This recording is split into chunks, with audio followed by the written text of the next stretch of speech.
గులాబీ మిఠాయి.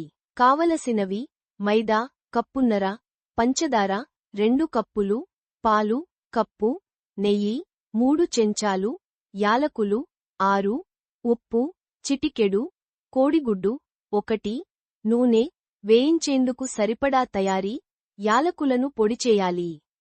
కోడిగుడ్డు సొనను బాగా బీట్ చేయాలి. పంచదారలో 2 కప్పుల నీళ్లు పోసి మరిగించి పాకం పట్టాలి. ప్యాన్లో కప్పు నీళ్లు, ఉప్పు వేసి వేడి చేయాలి. నీళ్లు తెర్లుతుండగా మైదా వేసి ఉండలు కట్టకుండా కలియబెట్టి దించేయాలి.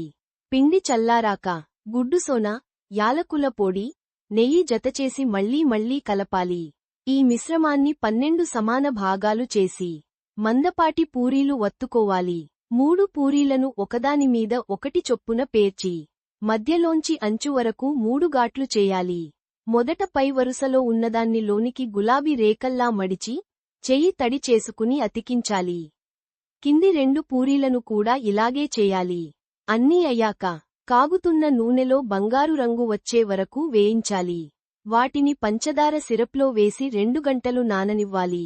అంతే, బెంగాలీల గులాబీ మిఠాయి తయారైపోతుంది. ఇవెంత చూడముచ్చటగా ఉంటాయో రుచి అంతకంటే సూపర్గా ఉంటుంది.